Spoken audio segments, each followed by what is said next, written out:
Makanya hari ini kita akan belajar tentang teks prosedur. Apa itu teks prosedur? Itu tentang, ada yang tahu? Langkah-langkahnya tuh. Nah, langkah-langkah. Jadi nanti kita pelajari ya apa itu teks prosedur, tujuannya tentang apa, apalagi strukturnya bagaimana, macam-macamnya. Oke, bisa hari ini bisa ya belajarnya. Oke, kita mulai belajarnya supaya lebih semangat. Tepuk 1, oke. Tepuk 2, oke. Tepuk 3, semangat. Tepuk 4, konsentrasi. Tepuk 5, siap belajar. Oke, sudah siap ya? Iya, Bu. Oke. Siap. Nah, yang pertama kita akan mempelajari tentang pengertian teks prosedur. Coba bacakan Mauli dan Mustika. Teks prosedur adalah teks yang berisi langkah-langkah atau tahapan dalam melakukan sesuatu. Langkah-langkah tersebut meliputi urutan proses membuat sesuatu dari tahap awal sampai akhir untuk mencapai atau menciptakan suatu tujuan. Iya, itu namanya teks prosedur. Jadi di teks prosedur itu berisi tentang apa? Langkah-langkah. Oke. Sekarang tujuannya teks prosedur itu untuk apa? Silakan bacakan Maila. Teks prosedur memberikan panduan rinci tentang cara melakukan suatu pekerjaan dengan material dan metode yang detail. Iya, jadi tujuannya adanya teks prosedur itu tadi untuk memberikan Panduan rinci. panduan rinci. Sekarang ada jenis-jenis teks prosedur. Coba yang pertama itu ada teks prosedur sederhana. Bacakan Moda. Teks prosedur sederhana Hmm. hanya berisi 2 atau 3 langkah saja, contohnya prosedur untuk mengoperasikan revisi. Ya, jadi kalau teks prosedur sederhana itu langkah-langkahnya sedikit, cuma ada 2 atau 3 langkah saja. Contohnya tadi ada yang mengoperasikan Revisi. Oke, baik. Selanjutnya ada jenis yang kedua. Apa itu? Teks prosedur kompleks. Coba Saifullah bacakan. Teks prosedur kompleks terdiri dari banyak langkah dan diberikan untuk tiap tahapannya. Contoh teks prosedur kompleks adalah cara mengisi formulir pendaftaran sekolah. Nah, jadi kalau tadi teks prosedur sederhana tadi cuma berisi 2 atau 3 langkah. Yang teks prosedur kompleks ini terdiri atas banyak langkah. Oke, sekarang yang ketiga ada teks prosedur protokol. Coba bacakan Muna. Teks prosedur Protokol. merupakan teks prosedur yang langkah-langkahnya bisa dibolak-balik, tapi tujuannya tetap bisa tercapai. Kemudian cara membuatnya. Iya, jadi nah yang ketiga itu ada prosedur teks prosedur protokol. Jadi langkah-langkah itu kalau dibilang balik tidak apa-apa. Contohnya tadi membuat teh manis. Iya. Kan ada yang membuat teh manis gula dulu atau apa lagi yang duluan? Teh manis. Tapi akhirnya tetap jadi teh manis. Mau juga nggak teh jalan? Oke, tadi ada 3 ya. Harus diingat ya, jenis-jenis teks prosedur ada 3 tadi. Yang pertama sederhana, kompleks, protokol. Oke, lanjut. Nah, sekarang ada ciri-cirinya. Yang pertama menggunakan kalimat perintah. Ada yang tahu kalimat perintah seperti apa contohnya? Tuangkan, Tolong campurkan. Lagi-laginya apa? berikan. Berikan. Nah, jadi tambahkan. Oh, jadi berisi kalimat perintah. Nah, yang kedua menggunakan kata kerja aktif. Ayo, apa contohnya? Ayo. Kata kerja aktif masuk. Masukkan. Nah, itu tadi yang kedua itu menambahkan ya. Menggunakan. Jadi di dalam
piring, dan juga sendok.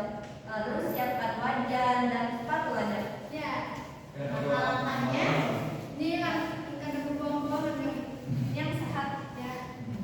Terus langkah-langkah membuat telur goreng. Yang pertama kita siapkan mangkok dan telurnya. Habis itu kita pecahkan telurnya dan masukkan ke dalam mangkok. Selanjutnya kita panaskan wajan, kita masukkan sedikit minyak secukupnya. Terus kita tunggu hingga agak panas sedikit.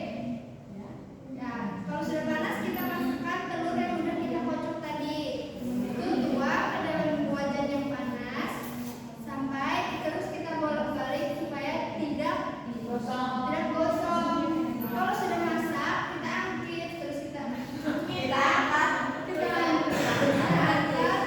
terus kita buat langsung ke piring. Jadi telur goreng siap dihidangkan. Oke, tepuk tangan. Terima kasih Mai dan Elma. Iya Bu. Sekarang siapa lagi yang mau maju? Oke, Bu. Oke, ayo maju Nawir dan Saiful. Ya, ini Bikin apa hari ini? kami dari kelompok Nawir dan Pol cara membuat teh hangat dulu ya. Nah, cara membuat teh hangat ya Pak Dika. Alat-alatnya tuh cangkir, sendok, gula, air panas dan teh. Langkah-langkahnya tuh